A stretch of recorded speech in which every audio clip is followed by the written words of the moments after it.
dyan. Ayan, today is Saturday. Ayan, walang pasok tayo. Walang pasok sa school, kaya wala rin akong pasok. Eto, kahit walang pasok, ito, naglalaba kami dito. At ayan, naging ayos na ang ating lulutuin for today.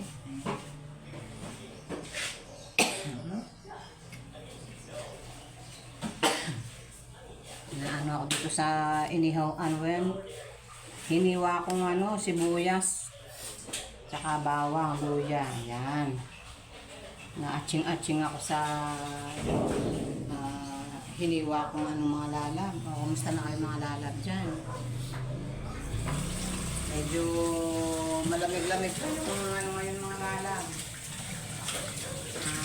Malamig-lamig pa yung umaga. Sa tanghali mainit na. Paparamdam na si Summer.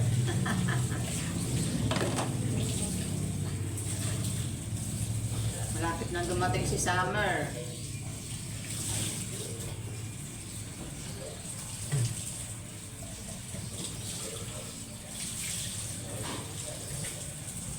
Ano kayo mga lalab? Anong mga niluto nyo dyan? Nakapamalengke na ba kayo? Ako, hindi pa ako namalengke dahil may stock pa akong mga isda dito sa aking rep. Ayan. Yung binili kong mamaw na isda mga lab, ngayon ko lang niluluto. Ayan, ipapakita ko sa inyo kung paano iluto ang ating mamaw na isda. Kaya tinawag kong mamaw mga lalab, napakalaking isda siya. Yung tunang napakalaki. Malaki siya, siguro mga 4 feet siya o 5 feet. Nabili natin nung isang araw. Kaya ngayon pa lang natin siya lulutuin. Ayan. Dahil Sabado ngayon, siyempre, kailangan magluto tayo medyo masarap para sa ating mga apo. Yan. Wala silang pasok. Yan, nandito lang sila sa bahay. Ngayon, nag-TV, nagka-gadget. Alam mo naman yung mga gusto ng mga estudyante, mga bata pa. Pag nasa bahay, gadget, TV, yan ang kanilang pinakalibangan. Yan. Ay. Yan. Yan. Shout out uli kay Ate Tere TV. Alam ko, nagluluto ka na rin dyan para sa iyong mga alaga. Ayan. Si Ate Tere TV, nasa parting Saudi. Nakalimutan ko lang yung lugar niya. Basta parting Saudi. Yan. Minsan, nanonood siya ating mga vlogs. Yan. Hello, shout out Ate Tere TV. Yan. Kumusta na yung buhay-buhay dyan? Kahit malayo sa pamilya. Tiis-tiis lang. Ako naranasan ko rin yung napalayo sa pamilya. 6 years ako sa Taiwan. Kaya naranasan ko rin yung malayo sa pamilya. Para sa kanila rin din naman, di ba? Kaya tayo lumalayo. Yun, kaya nung lumayo kaming mag-asawa, pumunta kami ng Taiwan. Yun, natapos yung 2 kong anak. Yung isa, yung bunso ko, HRM. HRM ang kanyang natapos, yung restaurant management. Ayun, yung kanyang kurso na tinapos. Hotel Restaurant HRM, kasi yung Hotel Restaurant Management, ayan, HRM, ayan, yun ang tinapos ng anak ko. Kaya ngayon, na siya sa work niya ngayon sa hotel, nandun siya sa Angeles, manager na rin siya doon. Kasi almost 12 years na siyang nagwo-work doon. Yung panganay ko naman, ayun, natapos din yun ng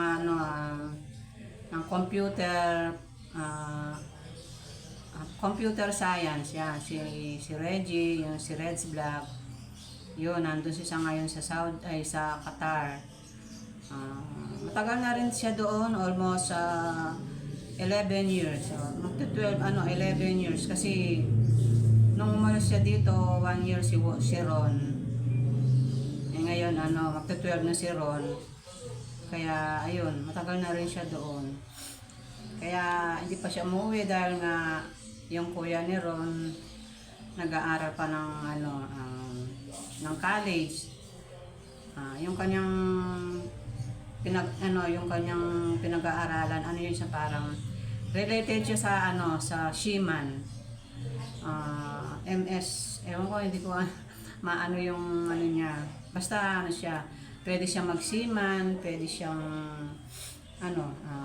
mag-cook, parang chef, gano'n, chef sa barko, ganyan. Tama na ang chika-chika. Papakita ko sa inyo paano mo mamarinate muna natin tong ating mamaw na isdang dagat. Ayan, ito yung ating nabili nung isang araw. Kaya papakita ko sa inyo mga lalab. Ayan.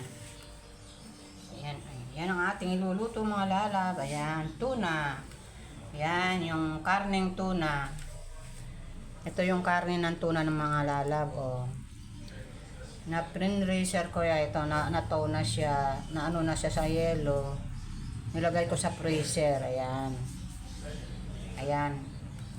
1 kilo may yan mga lalab. 1.4 kilo ang nito.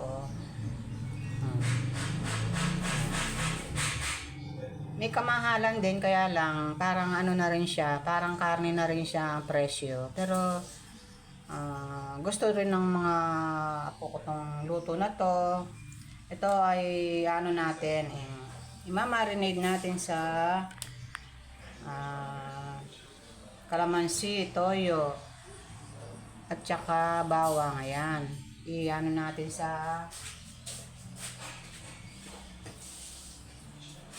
ito yung mga ingredients natin mga lalab. Ayan.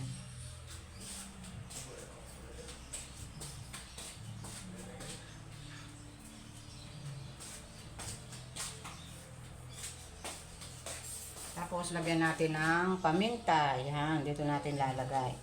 Ayan, meron siyang kalamansi, tsaka bawang. Mamarinate natin muna siya mga lala bago natin siya iprito. Yung half cook lang na prito, bago natin igisa. Igisa sa luya, ayan, ginger, tsaka sibuyas.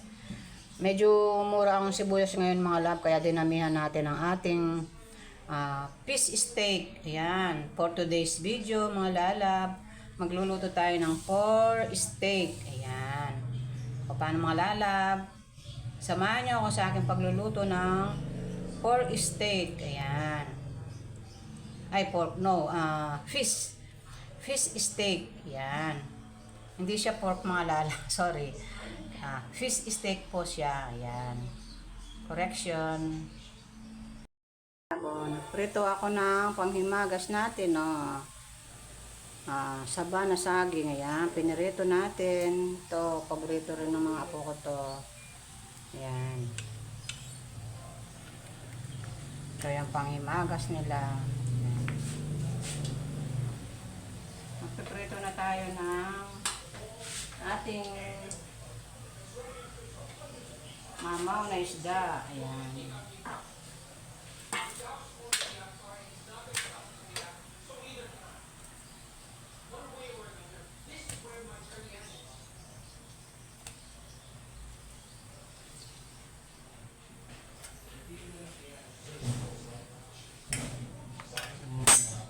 Kanilang panghimagas na saging. Ayan. Magpiprito na tayo mga lalab ng isda. Yung ating fish steak. Ayan. Ayan na siya, naka-marinate na siya. Ayan. Piprito na natin.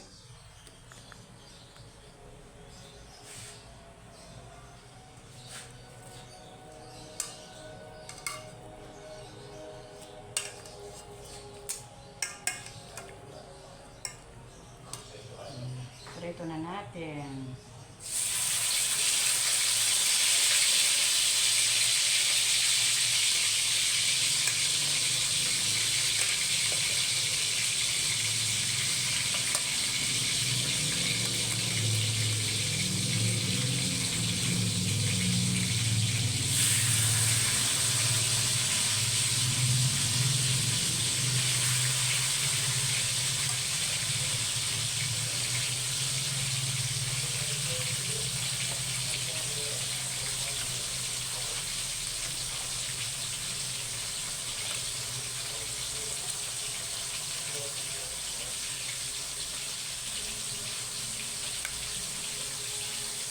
Half cook lang natin ang ating fish steak. Ayan. Ayan. Pa-fried lang natin ng half cook. Para igigisa na natin sa kanyang ingredients. Ayan.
Ayan, malalab. Ayan na ang ating fish steak. Ayan na, kumukulo na siya.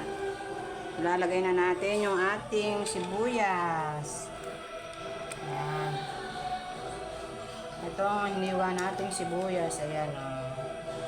Lagay na natin.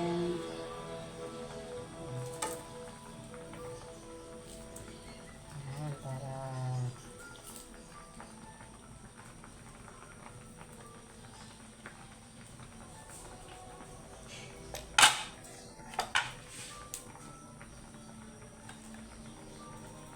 sarap yung maraming sibuyas.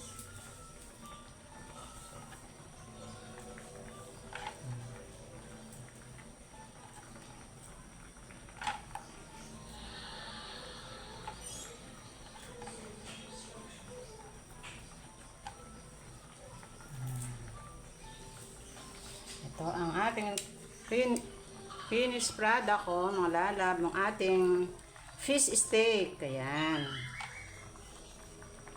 Ito tayong fish steak. Nagkaroon ng kanin itong ating sandok.